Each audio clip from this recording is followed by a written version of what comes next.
여러분 안녕하세요. 대전 시립미술관장 선승혜입니다. 대전 시립미술관의 2021년 과학예술 대담 시리즈를 시작하도록 하겠습니다. 올해의 주제는 디지털 판타지아, 디지털 환상곡입니다. 이번 주제는 내년 2022년 대전 과학예술 비엔날레 미래도시 디지털 환상곡을 준비하는 과정입니다. 오늘은 그 첫 번째 시간으로 성균관대학교 의과대학 정신건강의학과 이동수 명예교수님을 모셨습니다. 교수님 안녕하세요. 네, 안녕하십니까. 네, 교수님 오늘 참석해 주신 분들 그리고 이제 유튜브로 오늘 대담을 함께 할 분들께 인사 부탁드립니다. 네, 우선 감사드립니다. 저는 사실은 미술에 대해서는 거의 문외한에 가깝습니다만은 이렇게 대전 시립미술관에서 저를 이렇게 귀한 프로그램에 초대해 주셔서 도움이 될지 모르겠으나 힘닿는 데까지 열심히 해보도록 하겠습니다. 네, 감사합니다. 교수님 감사합니다. 제가 많은 분들이 이동수 교수님에 대해서 잘 알고 계시겠지만 제가 먼저 간단하게 소개를 해드리고자 합니다. 이동수 교수님께서는 정신건강의학 전문의이십니다. 서울대학교 의과대학을 졸업하셨고 뉴욕대학 의과대학 정신과 부설 정신분석 연구소에서 수련하셨습니다. 성균관대학교 의과대학 명예교수이시고 그리고 서울 삼성병원에서 오랫동안 정신건강의학의로서 많은 분들의 마음을 고쳐주셨습니다. 그리고 대한신경정신의학회 정회원이시기도 합니다. 그리고 이제 제가 오늘 이동수 교수님을 좀 모시게 된 각별한 이유가 있습니다. 그것은 올해 대전 시립미술관이 정신의학과 예술로 쭉 이제 대담을 하면서 저희가 좀 이제 느낀 점이 있는데요. 조금 더 예술에 가깝게 가고 싶다. 그다음에 조금 더 정신 분석과 예술의 관계를 좀 심층적으로 알고 싶다라는 바람에서 오늘 모시게 됐습니다. 그리고 오늘은 조금 이제 특별한데요. 미술에서 특히 오늘의 주제는 정신의학과 꿈 환상, 정신분석과 꿈 환상입니다. 그리고 이것을 하게 된 것은 저희가 지금은 프로이드가 쓴 책 중에서 예술, 문학, 정신분석이라는 책이 있습니다. 그리고 그 첫 번째 논문을 읽어보면 비렐름 옌젠의 그라디바에 나타난 망상과 꿈이라는 논문이 실려 있습니다. 그리고 이것을 선택하게 된 이유가 있는데요. 그것은 그리스의 조각, 또 그것을 현대의 소설, 그리고 정신분석하고 연결된 논문이기도 하고, 그리고 또 우리나라에서 이 논문을 좀 천천히 읽어보면서 이해할 수 있는 기회가 그렇게 많지 않았던 것 같습니다. 그래서 오늘 교수님을 모시고 이것을 저희가 읽으면서 좀 질문이 들었던 점들, 그리고 뿐만 아니라 좀 정신분석에서 넓게 꿈, 환상 이런 것들에 대해서 이런 개념들에 대해서 여쭤보도록 하겠습니다. 그리고 먼저 이제 오늘 오늘 좀 여쭤볼 논문은 책에도 실려 있을 뿐만 아니라 저희가 구텐베르크 프로젝트에서 영문 번역을 이제 직접 보실 수가 있고요. 그다음에 또 요즘에 구글이 굉장히 좋은데 이제 구글의 한글 번역을 통해서 그 어떤 한글로는 어떤 의미일까를 좀 가름해 볼 수가 있습니다. 근데 이제 먼저 교수님께 제가 질문을 좀 드리고 싶은데요. 그 예술과 이제 정신분석을 참 연결을 하고 싶습니다. 그렇다면 이런 정신분석과 예술의 연결이 가능할지, 그리고 가능하다면 어떻게 할 수 있을지 궁금합니다. 네, 글쎄 사실은 제가 이 예술에 대해서는 아까도 말씀드린 것처럼 평소 관심은 많았지만 특별히 경험을 하거나 공부할 기회가 없었기 때문에 먼저 이제 대담에 대한 요청을 받고서 저 나름대로 이제 조금 이것저것 찾아봤었는데요. 아마도 그 정신분석과 예술을 연결하는 중요한 그 키워드가 될 수 있는 것이 무의식이 아닌가 하는 생각이 듭니다.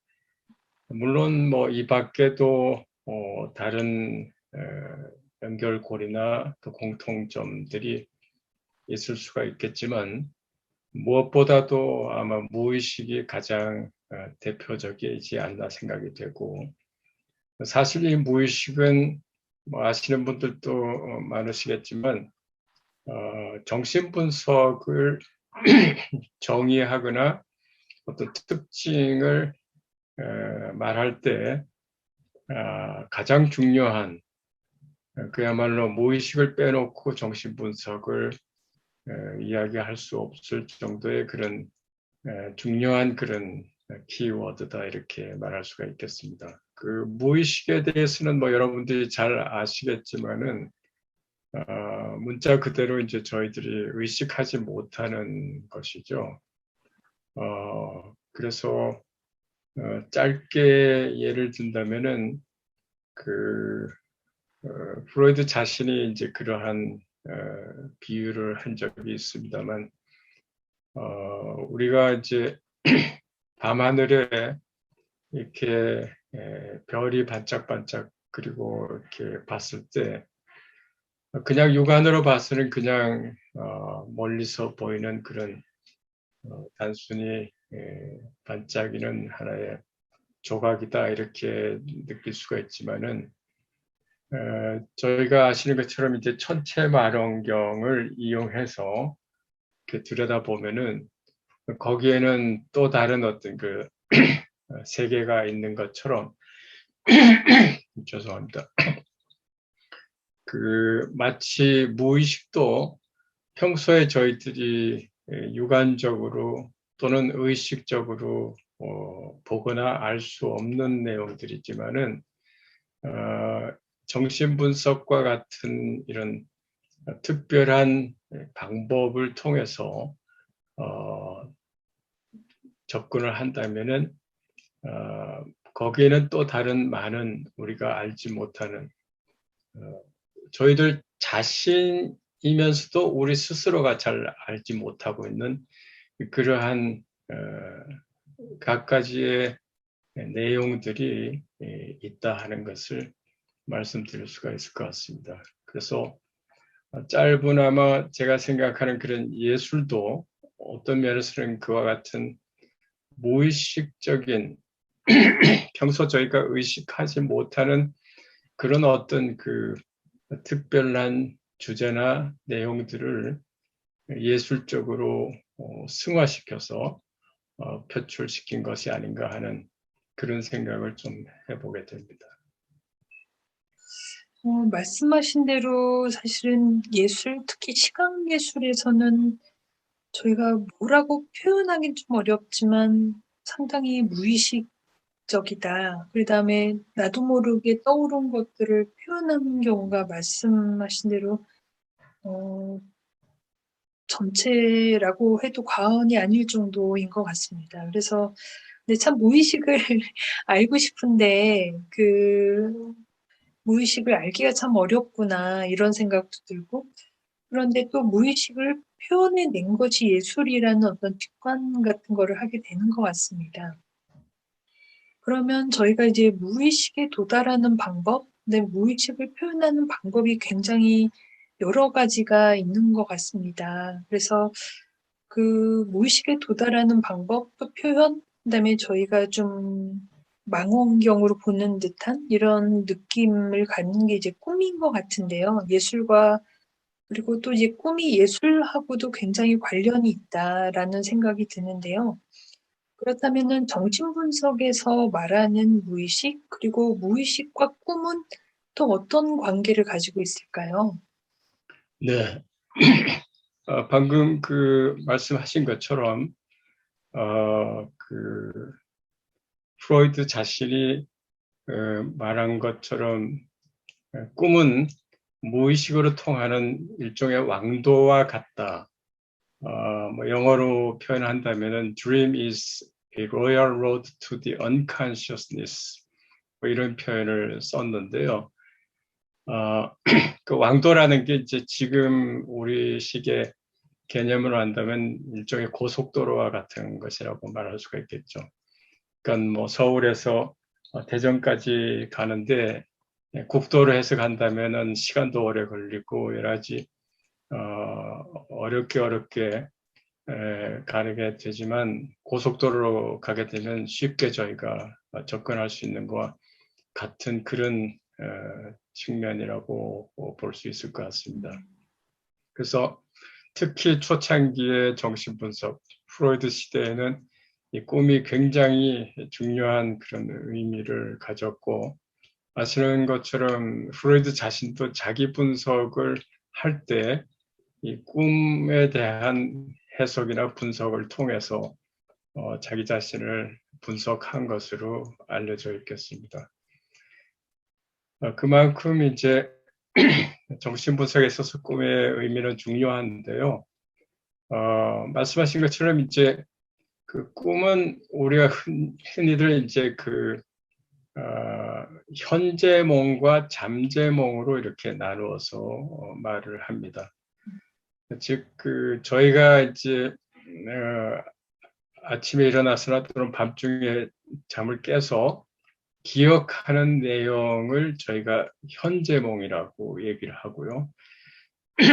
그 현재몽을 만들게 한 무의식에 있는 어떤 그 내용을 저희가 편의상 잠재몽이라고 이렇게 일컫습니다. 그래서 말하자면은 무의식에 있는 어떤 그런 잠재몽 이런 요소들 내용들이 일종의 꿈 작업이라는 걸 통해 가지고 이제 현재몽으로 이렇게 변화한다고 생각하죠.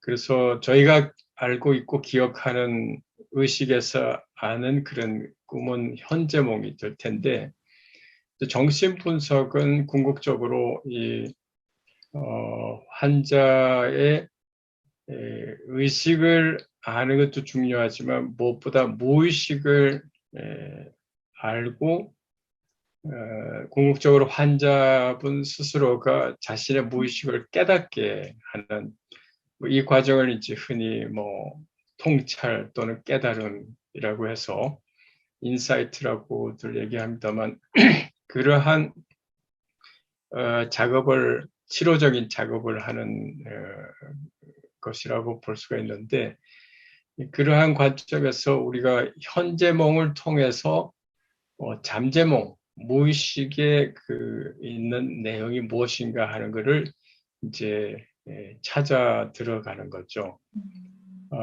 그래서 이제 그걸 찾아 들어가기 위해서는 저희가 거꾸로 그렇다면은 어떻게 해서 그럼 잠재몽이 현재몽이 되었는가 하는 것을 이제 생각을 하게 되는데 프로이드 자신이 이제 이런 여러 가지 연구를 통해서 거기에는 꿈 작업이라는 게 이제 관여한다는 걸 알게 됐고 꿈 작업 자체는 뭐 여러 가지 단계가 있긴 합니다만 무엇보다도 중요한 것은 무의식에서 의식으로 드러날 때, 즉 잠재몽에서 현재몽으로 이렇게 바뀔 때 그때 그냥 그대로 바뀌게 되기는 어렵다는 거죠. 좀 쉽게 말씀을 드리기 위해서 이제 예를 들면 우리가 예를 들면 이 사회 우리가 살고 있는 사회에서 좀 더 이 사회가 안전하고 건강한 사회가 되기 위해서 사회에 해악이 되는 어떤 그런 강도라든지 절도자라든지 또는 뭐 범죄자라든지 이런 사람들을 감옥에 보내게 되죠. 그래서 그 감옥에 이제 가두어 놓고 밖으로 못 나오게끔 이렇게 이제 지키게 되겠습니다. 마찬가지로 정신분석 이론에 따르면은 무의식에 있는 모든 내용이 다 그런 건 아니지만 의식에서 용납할 수 없는 뭐 예를 들면 어떤 그런 성적인 내용이라든지 또는 누구를 뭐 해치고 싶다, 죽이고 싶다, 범하고 싶다 등등의 이런 그 공격적인 이런 성적인 내용들을 의식에 더 이상 둘 수가 없으니까 이것을 마치 도적을 감옥에다 보내듯이 무의식으로 보낸다고 이렇게 생각을 하고 그 과정을 이제 억압이라고, 리프레션이라고 그렇게 얘기를 합니다. 그렇기 때문에 감옥에 있는 도적이 쉽게 감옥을 탈출할 수 없듯이 일단 억압되어진 그런 무의식적인 내용은 쉽게 의식으로 드러날 수가 없죠. 그러면 어떻게 하면은 의식으로 드러낼 수가 있을까? 뭐 저희가 가끔 영화나 이제 재밌는 드라마 이런 걸 보면은 감옥에서 이제 그 탈출하는 그런 게 있죠. 뭐 여러 가지 방법이 있겠습니다만은 그 중에서도 이제 재밌는 방법 중에 하나가 그 죄수가 변장을 하는 거죠. 예를 들면 아주 어떤 신사복을 입든지 또는 심지어는 간수복을 경찰복을 입든지 뭐 이런 방법을 통해 가지고 유유히 그냥 감옥의 정문을 걸어 나오게 되는 이제 그런 것과 마찬가지로 우리들 자신들도 꿈에 있어서 무의식에 있는 내용이 그대로 밖으로 나올 수 없기 때문에 일종의 변장이라는 과정을 거치게 됩니다. 그래서 꿈 작업에서 중요한 과정 중에 하나가 바로 이 변장을 하는 방법인데 이 변장을 얼마나 교묘하게 했느냐에 따라서 그것이 이제 현재몽으로 의식으로 이렇게 표출될 수 있는 그런 그 관건이 되죠. 그래서 이것에 이제 그 변장을 하는 거에 작업하는 과정이 이제 일종의 자아라고 하는 우리 정신에서 중요한 그런 그 정신 구조체의 자아라고 하는 것이 이제 관여가 되는데 이것이 이제 쉽게 말해서 어떤 그런 억압과 비슷한 그런 방어 기제라고 해서 그 방어 기제를 어떻게 잘 이렇게 다루고 이해를 하느냐에 따라서 그 무의식적 내용이 의식화하는데 그야말로 어떤 변장을 하는데 중요한 역할을 한다고 볼 수가 있고 따라서 정신분석에서 어떤 현재몽을 통해서 잠재몽을 이해하려고 할 때는 그 현재몽과 어떤 과정을 통해서 변장을 했는지 어떤 방어 기제들이 동원이 되고 이용이 됐는지 이러한 것을 이제 환자분과 함께 또는 피분석가와 함께 잘 작업을 해서 궁극적으로 무의식의 내용을 깨닫고 알게 되는 그런 것이 되겠습니다. 네.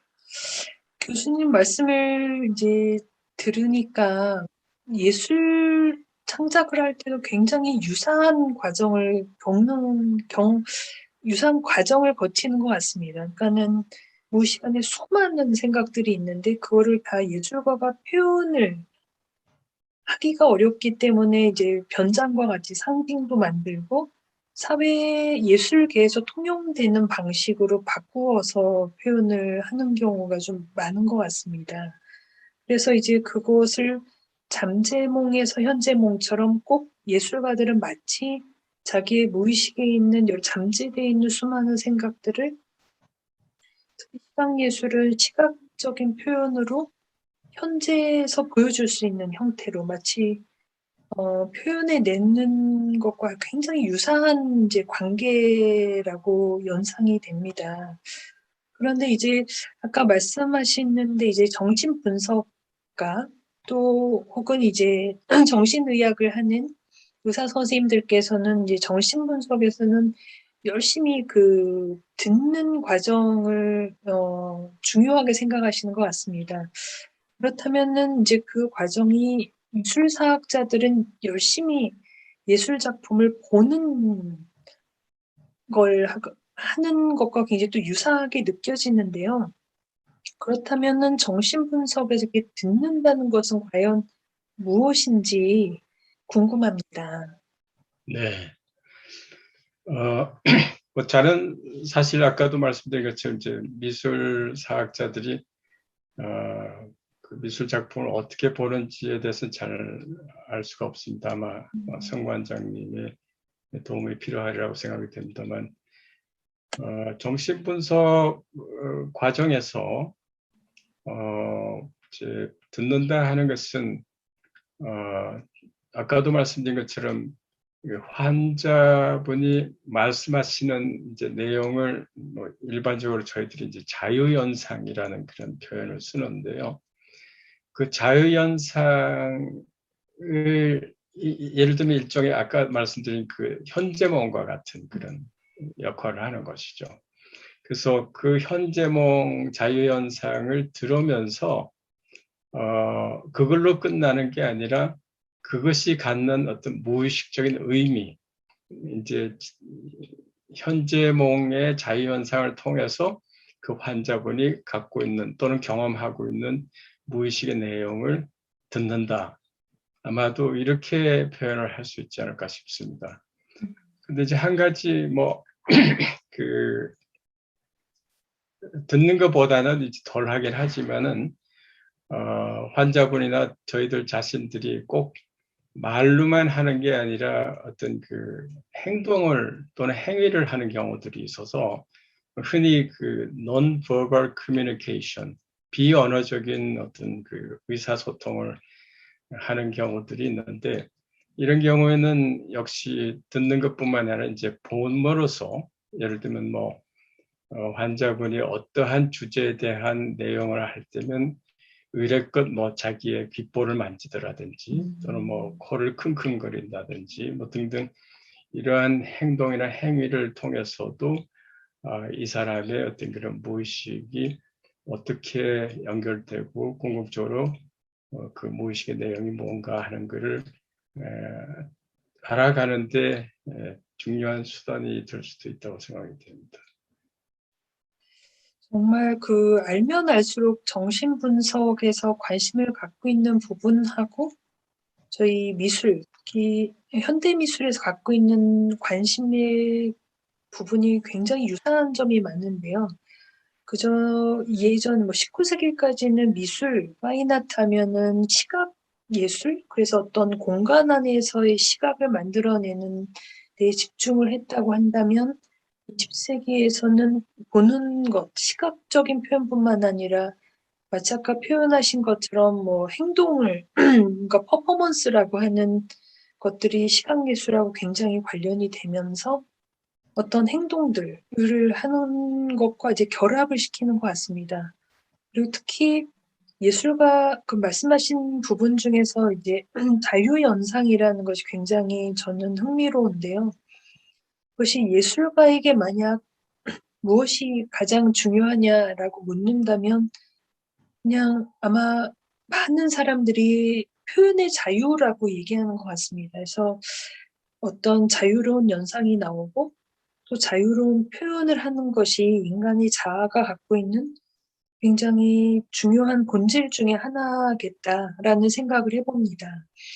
근데 이제 아까 말씀하신 대로 사람의 무의식이라는 게 반드시 사회에 용납되는 아주 훌륭한 생각만 하는 게 아니라 나쁜 생각도 좀 하고 굉장히 어쩔 때는 공격적이기도 하고 그다음에 어떻게 보면은 굉장히 사랑이라든가 인간의 생존에 필요한 어떤 윤리 이전의 것들을 이제 만들어내고 있고 혹시 그런 어떤 본능을 갖고 있기 때문에 나갈 때 변장을 아까 한다고 말씀하셨는데 그런 것처럼 여러 가지 이제 작업들, 그러니까 꿈 작업처럼 예술가들도 귀국은 예술 작업을 하고 있다라고 얘기를 하거든요. 그래서 심지어 그 용어조차도 똑같다. 우리가 꿈 작업처럼 요즘 무슨 작업해? 뭐 어떤 걸 작업하고 있어? 그러면은 뭐 여러 가지 자기 생각들을 자유롭게 얘기합니다. 그래서 그러고 나니까 또 그 다음으로 이제 궁금한 점이 뭐냐면 예술가들이 작업을 할 때 이미지를 많이 만들어내거든요. 이미 특히 시각예술은 이미지를 언어 이전에 라고도 보여진 언어와 별개라고도 보여진 시각적인 이미지를 만들다 보니까 그거를 뭐 이미지 이렇게도 표현하기도 하고 특히 정신 분석에 영향을 받은 뭐 곰브리치 이런 사람들은 일루전, 환영이라는 단어를 쓰기도 하고 또 요즘에는 굉장히 유행하는 단어가 뭐 판타지인 것 같습니다. 그래서 대중문화부터 뭐 고급 예술까지 그리고 이 판타지가 아닌 것이 없게 뭐 애니메이션, 뭐 노래 모든 것이 판타지다. 뭐 판타지란 단어가 영어 그 자체로 굉장히 통용이 되고 있는 것 같고요.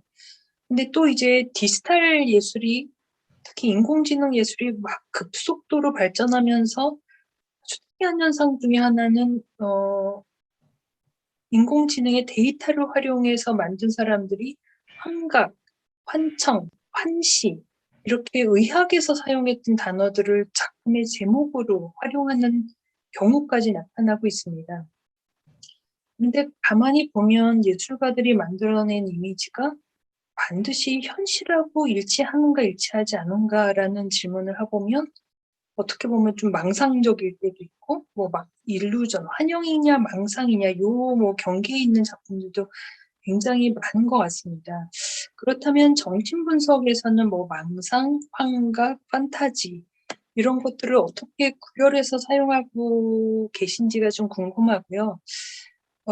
그리고 이런 것들이 예술적인 상상력과 또 연결이 될 수 있을지도 궁금합니다.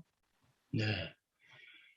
처음 소개할 때 말씀하셨던 그 얀슨의 그 그라디바라는 그 작품에도 결국은 주인공 하놀드 이제 일종의 고고학자죠.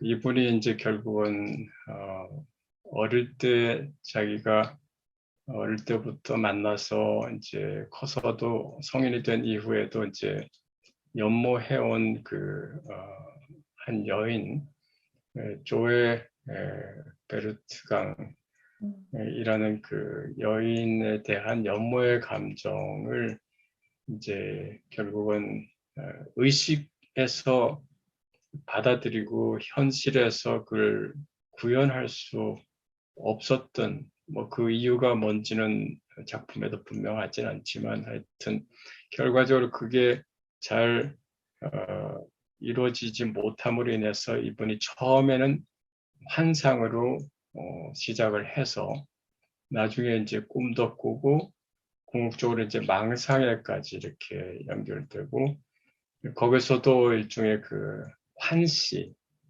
그라디바의 어떤 그 모습을 실제로 보는 것처럼 그렇게 경험하는 그런 내용들이 나오고 있는데요. 정신의학에서 일반적으로 망상과 환시는 흔히 그 정신증의 증상이다. 정신증이라면 저희가 흔히들 알고 있는 그 조현병과 같은 그런 경우 또는 심한 조울병이라든지 흔히 이제 병 상태로 인해서 이제 정신과에 입원을 해야 되는 정도로 한마디로 말해서 현실감이 떨어집니다.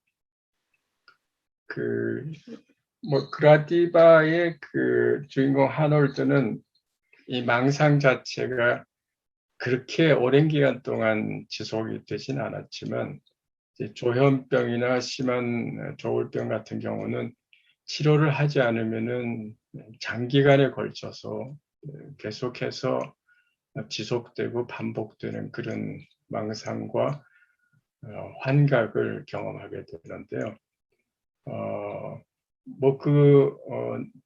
애초 출발의 내용은 프로이드나 많은 정신분석가들도 공감하고 있듯이 무의식의 어떤 내용이죠.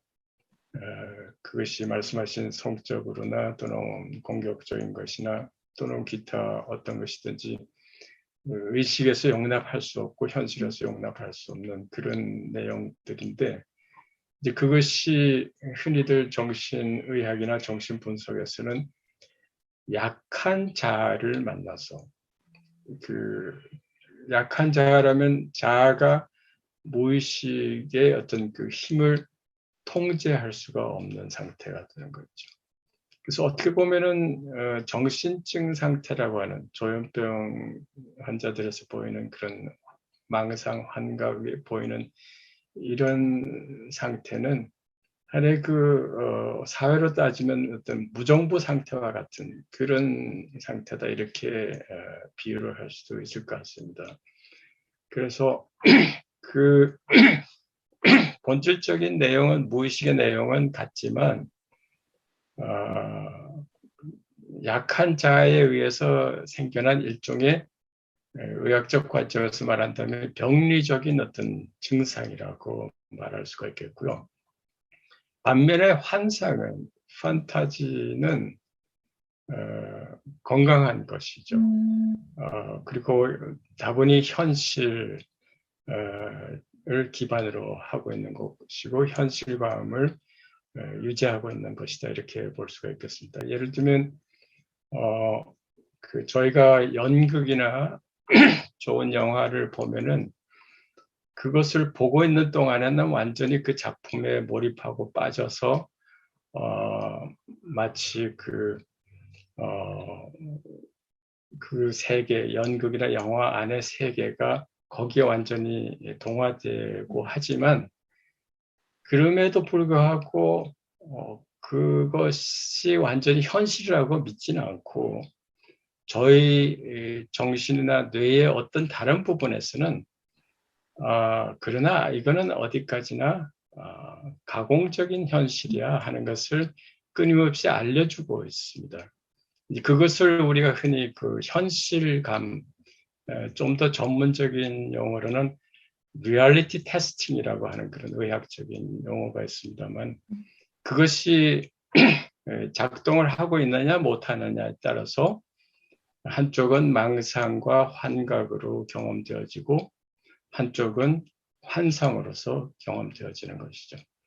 그래서 흔히들 그 환상은 데이드림, 공상과 비슷하게 데이드림이라는 표현을 써서 밤에 꾸는 그런 꿈과 성격이 거의 비슷한 것인데 다만 나이트 드림과 데이 드림의 차이점은 그 본질적인 내용, 특히 무의식적인 내용은 똑같지만 밤에는 우리가 잠을 잠으로 인해서 그만큼 정신력, 좀 더 세밀히 얘기하면 자아의 힘이 조금 약해지는. 그러니까 마치 이제 저희가 군에 가면은 밤에는 모든 그 군인들이 다 잠을 자고 대신 보초만 이제 몇 명 세워놓는 그런 식인데 그러다 보니까 낮에보다는 조금 더 이렇게 뭔가 탈출하거나 뭔가 이럴 수 있는 그런 여지가 더 많이 생기는 것처럼 그래서 밤의 꿈은 낮의 꿈보다는 환상보다는 훨씬 더 좀 어떤 무의식적인 내용이나 더 자유롭고 그런 것들이 있을 수가 있겠죠. 그래서 아마 제가 예술적인 작품에 대해서는 그 방금 말씀하신 그런 측면에서 정확히 말씀드리기는 어렵겠습니다만은 나이트 드림과 데이 드림과 망상과 이것들의 어떤 그런 어떤 경계 지역 그런 거를 그러니까 순간적으로 또는 어떤 그런 예술적인 창의성을 통해서 교묘하게 그런 것을 잘 하나의 질서를 갖고 이렇게 운영이 된다면은 그러면은 아마 좋은 그런 예술 작품이 될 수도 있지 않을까 하는 그런 추측을 해봅니다. 네.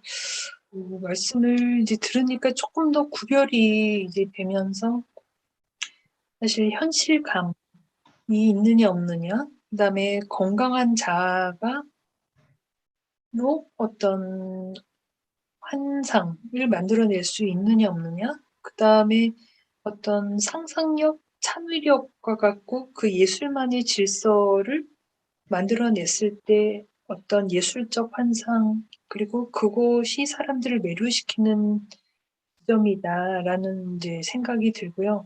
아까 말씀해 주신 부분 중에서 연극이라고 비유를 해 주시니까 좀 알기가 이제 굉장히 쉽게 다가오는 이유는 저희가 연극을 볼 때, 그리고 또 미술 작품을 볼 때 아는 것 같아요. 뇌 어디선가 이거는 예술이야, 가공의 현실이야라는 거를 놀랍게도 알고 있었다는 것을 지금 느꼈습니다. 그래서 분명히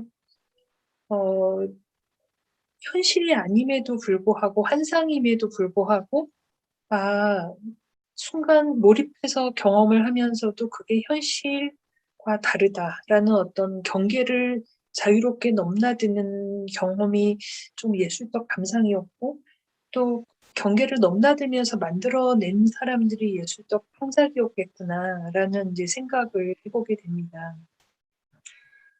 그리고 놀라운 것은 또 무엇이냐 하면 예술을 이제 창작하는 사람들이 그런 자기의 백일몽과 같은 세계를 이제 시각 표현으로 만들어냈을 때, 또 뭐 좀 더 확장을 한다면 뭐 음악이라든가 공연이라든가 만들어냈을 때 그거를 보는 감상자가 순간 자기의 감정을 그 대상, 작품에 이입을 시키는, 혹은 뭐 감정을 연결을 시키는, 조금 이렇게 표현해도 맞을지 모르겠습니다만은 이렇게 자기의 무의식과 그 작품에서 표현된 무의식을 연결시키는 어떤 경험들을 하게 되는데요. 그것을 감상의 경험이라고 한다면, 그렇다면 이런 감상을 만든 사람이 아닌 사람, 감상자가 어떤 작품에 다가가는 방법이 마치 자유연상으로 이게 연결이 될 수 있는 건지, 또 그랬을 때 보는 사람 안에서도 어떤 환상 같은 게 일어나는 것인지 또 궁금합니다. 네. 뭐 사실 말씀하신 그 내용은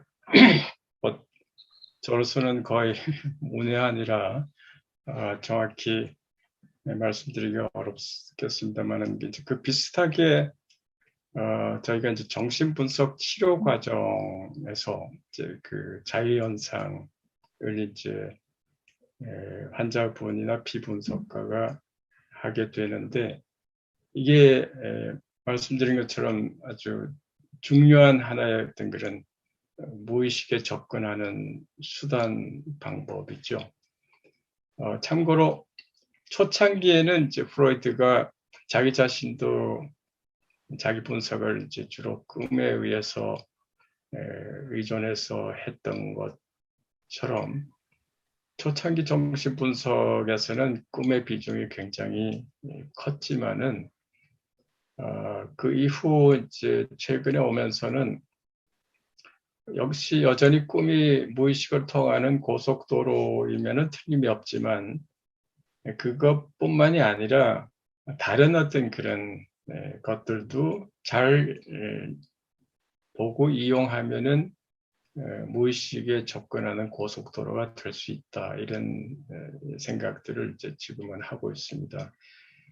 예를 들면 뭐 어떤 흔히 정신분석 과제에서 일어나는 이제 전이 행동이라고 하는 그런 것들이 있는데요.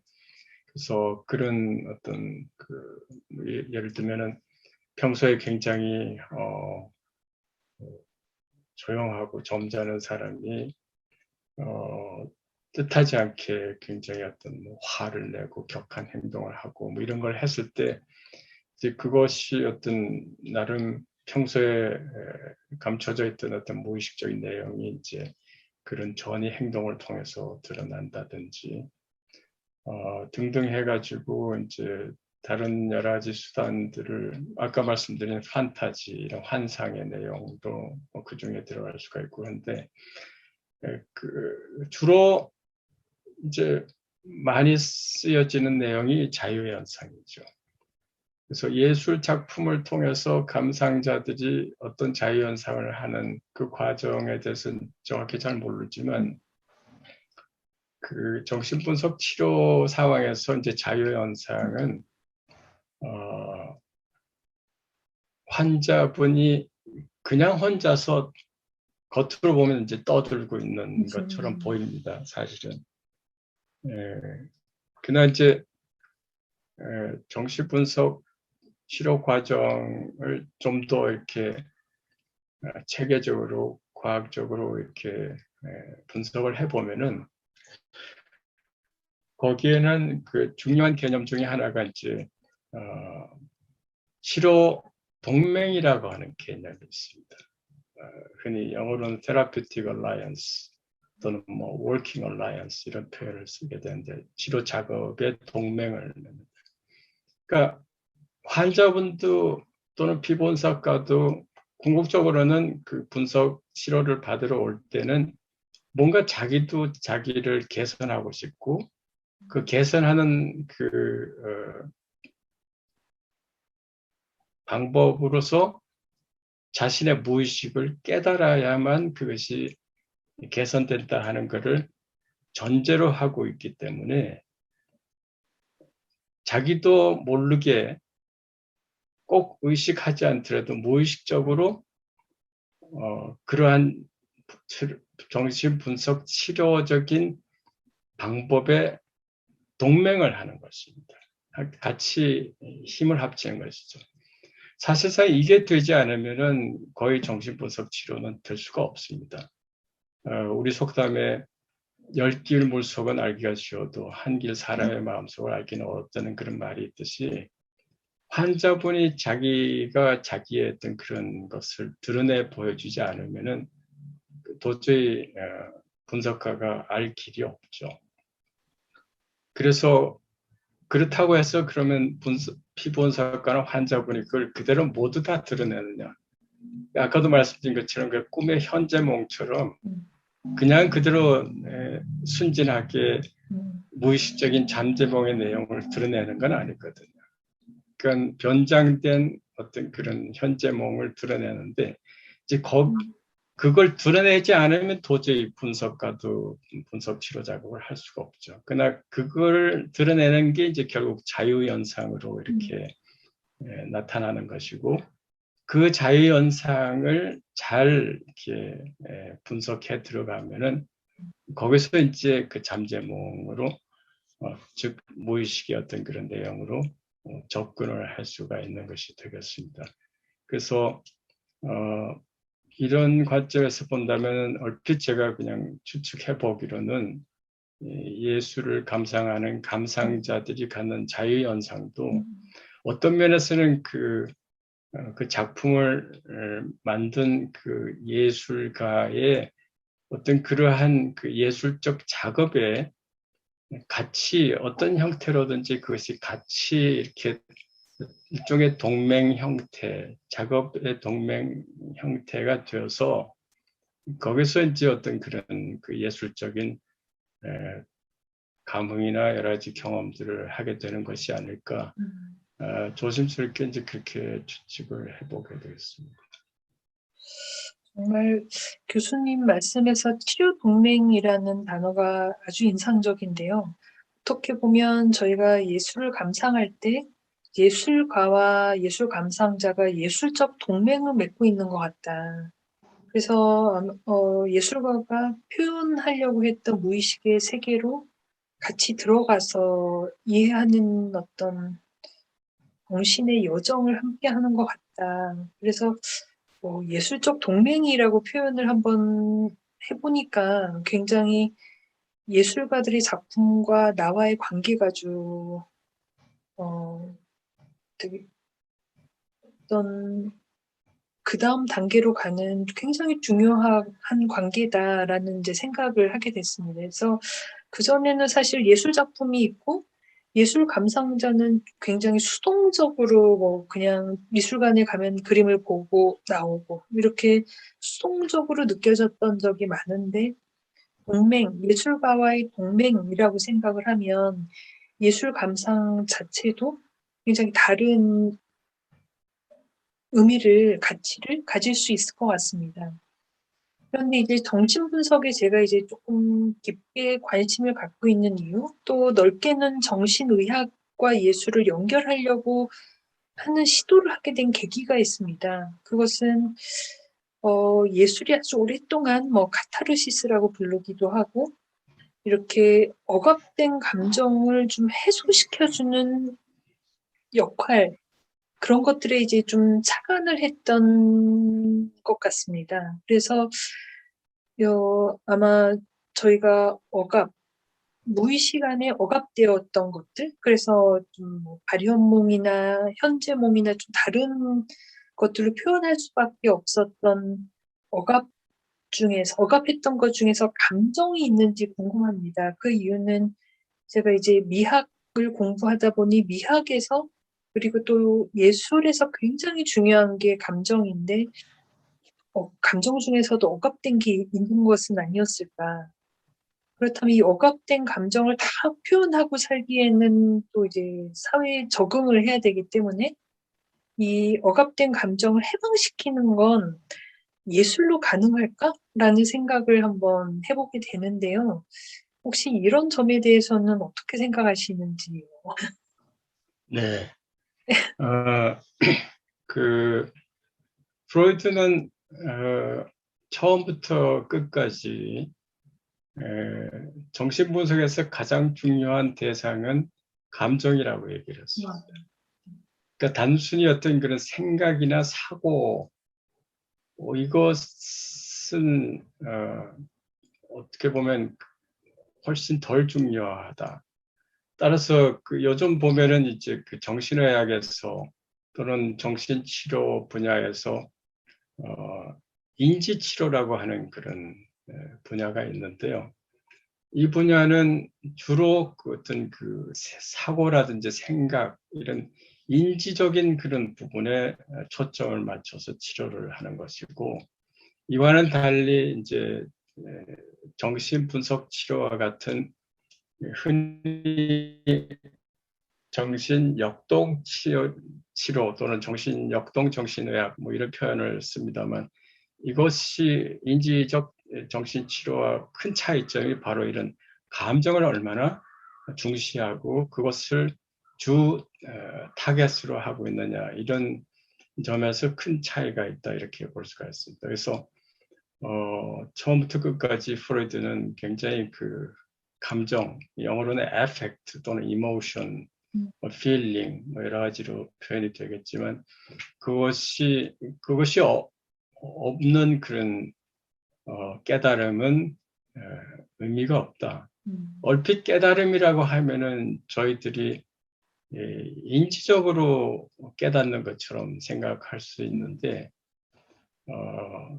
이것은 우리가 인지적으로는 어떻게 보면은 안다, 이렇게 표현을 할 가능성이 있죠. 뭐 조금 뭐 저도 정확한 언어적인 의미에선 좀 자신은 없습니다만, 소위 말해서 우리가 지능적으로 안다. 그 영어로 intellectual understanding이라고 하는 표현이 있는데, 그런 것과 emotional understanding 또는 emotional experience, 그러니까 정서적으로 아는 것은 흔히 우리가 얘기하는 깨달음, 뭐 불교에서 참선이나 저도 잘 모르지만 거기서 어떤 깨닫는 각이라고 하는 그런 경험하고, 그냥 단순히 머리로만 이렇게 이해하고 아는 정도와는 굉장한 차이점이 있고, 당연히 정신분석은 그러한 깨달음, 정서가 관여된 깨달음, 그래서 이제 많은 경우에서 보면 정신 분석 치료상에서 중요한 어떤 그런 깨달음을 피분석가나 환자분이 깨닫게 되면은 엄청난 그런 감정이 같이 표출이 됩니다. 아까 카타르시스라는 표현을 쓰셨지만 어찌 보면 카타르시스 이상이었던 그런 제가 뭐 이런 표현이 어떨는지 모르지만 꺽꺽대고 운다 하는 그런 경험을 저희들이 정말 1시간 내내 울음을 그칠 수 없는 어떤 그런 계속 그냥 그야말로 무슨 샘이 계속 솟아나듯이 그동안 그 억압되었던 그 감정이 하여튼 그 눈물을 통해 가지고 그 눈물에는 뭐 여러 가지 의미가 포함되어 있겠죠.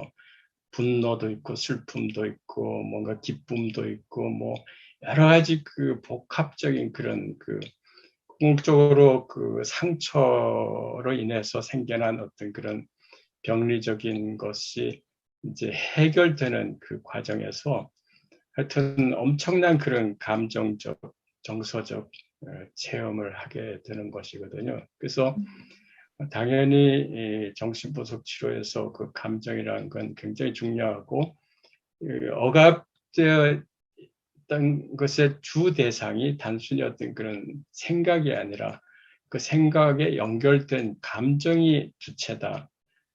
이것이 왜냐하면 이제 정신분석 이론에서 프로이드에서 중요하게 생각한 그 여러 가지 정신적인 동기, 근본적인 정신적인 동기를 흔히 정신욕동이라고 표현을 하게 되는데 영어는 drive라고 얘기하는데 그 드라이브를 크게 이제 섹슈얼 드라이브와 어그레시브 드라이브 그렇게 두 가지로 나눠서 얘기를 합니다만은 그 드라이브의 그 본성 자체가 이 감정과 주로 가깝게 연결이 된 것이고 그 생각이나 사고와는 이렇게 직접적으로 잘 연결이 되지 않기 때문에 즉 다시 말해서 우리가 경험하는 감정은 바로 그 정신 욕동과 직접 연결된 것이기 때문에 그런 면에서 그 감정이 굉장히 중요하다고 그렇게 생각을 하는 것 같습니다. 그래서 그라디바 그 옌슨의 그 작품에서도 보면은 이 환자분의 나중에 그 망상에서부터 깨어나서 치료가 될 때 그때 그 결국은 아까 말씀한 그 조의 베르트강이라는 그 어릴 적 여자친구였고 성인이 된 연모의 대상이 그 사람이 결국은 그 하놀드라는 그 고고학자에게 자신도 그 남성을 좋아하고 사랑한다는 그 사랑의 그 감정, 그 사랑의 감정이 하놀드에게 전달이 됨으로 인해서 그럼으로써 그 하놀드가 망상에서 깨어나게 되죠. 결국 치료가 되는 것이죠. 그러니까 이런 것처럼 그 정신분석에서 그 치료는 바로 그 감정이 어떻게 억압되어 있지 않고 더 이렇게 의식화되고 자유로워지고 자유롭게 표출과 표현이 되어지고 경험이 되어지느냐. 뭐 이것이 궁극적인 관건이다 이렇게 얘기를 할 수가 있을 것 같습니다. 이제 말씀을 들으니까 이제 그라디바라는 걷는 여자의 조각, 그 다음에 그 고고학자가 그 조각을 보면서 떠올렸던 옛날의 사랑들, 근데 다시 이제 그걸 깨닫게 되는 삶의 기쁨과 연결이 돼서 복잡한 감정들이 이미지랑 딱 연결되는 순간을 이해했을 때 좀 감동 같은 게 있었는데요. 그렇다면 정신분석에서 말하는 이런 판타지는 감정하고 아주 연결이 돼 있다라고 이해해도 괜찮을까요? 그렇죠.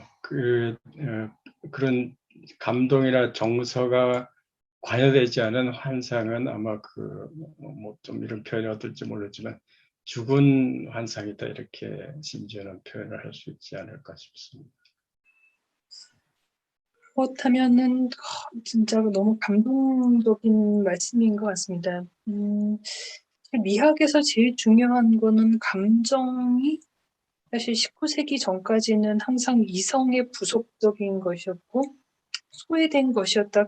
겨우 이제 조금 연구를 하게 되고 이제 조금 더 본격적인 관심을 갖게 되는 이런 것인 것 같습니다. 그래서 그렇다면은 이런 어떤 감정이 이렇게 무의식에서 중요한 부분이고 또 이미지랑 연결되고 그렇지 않으면 뭐 죽은 이미지라고 할 정도로 중요하다면 이제 마지막 질문을 좀 여쭤보고 싶은데요. 그렇다면은 이런 어떤 감정, 무의식에 억압됐던 감정들, 그리고 또 이런 감정이 아까 정신분석을 통해서, 그리고 또 예술에서는 예술 감상, 창작과 감상을 통해서 이제 이 감정이 잘 흐르게 된다면, 또 그걸 뭐 카타르시스라고 표현하게 된다면, 저희 궁극적으로 어떤 감정의 소생, 감정의 부활 이런 것도 가능할까요? 뭐 그 표현을 어떻게 하는지는 뭐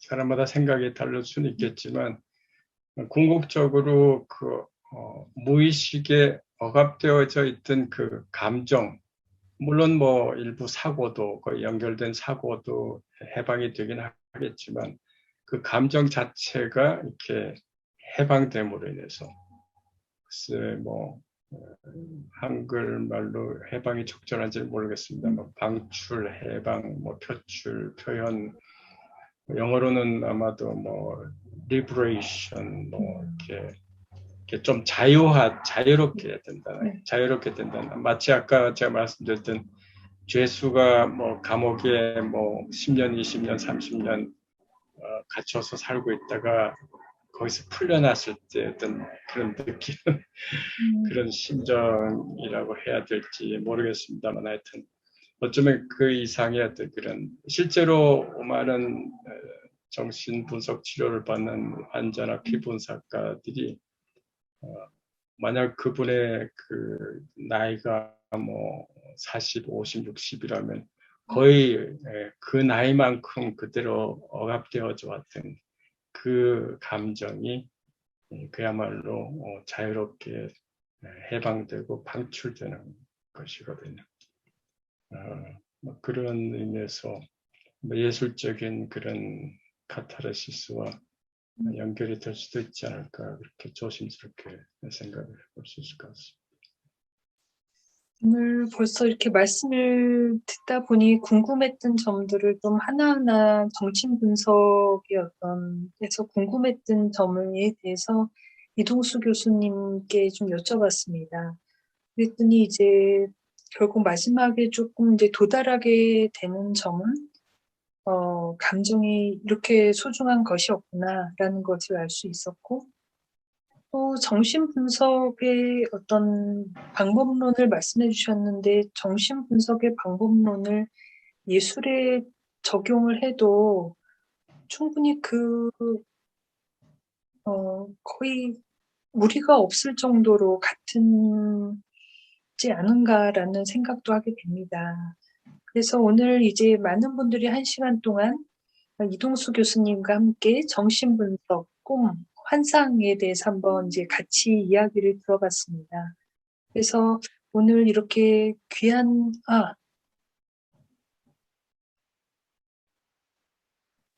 네, 지금 질문이 이제 한 가지가 들어왔는데요.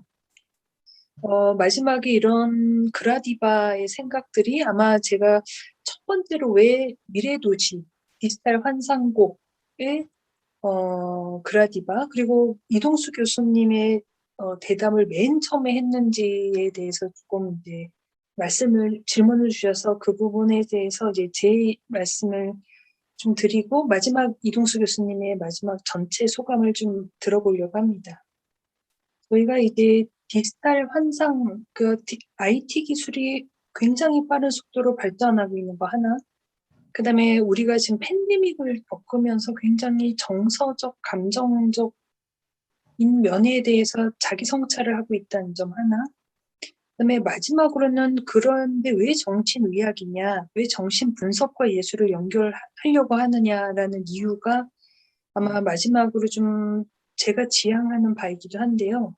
마지막으로 교수님께서 말씀해 주신 것과 궁극적으로는 같은 것 같은데 조금 더 건강한 삶인 것 같습니다. 그래서 그것을 요즘에는 멘탈 웰니스, 잘 지내는 것, 잘 사는 것, 또 웰빙, 잘 있는 거라는 것과 이제 연결을 할 수 있지 않을까라고 생각을 하게 됐습니다. 그리고 그것은 프로이드가 쓴 그라디프, 처음에는 굉장히 망상적인 것이었을 수도 있지만 알고 보니 자기의 감동을 기억해내고 소생해냈을 때 그것이 어떤 깨달음으로 가는 건강한 어떤 문화가 되는 이런 것과 연결을 하고 싶었던 저희 이제 바람이었던 것 같습니다. 그래서 이제 오늘 저희 미술관에 지금 오늘은 주로 예술계에 계신 분들이 많이 참석을 해주셨는데요.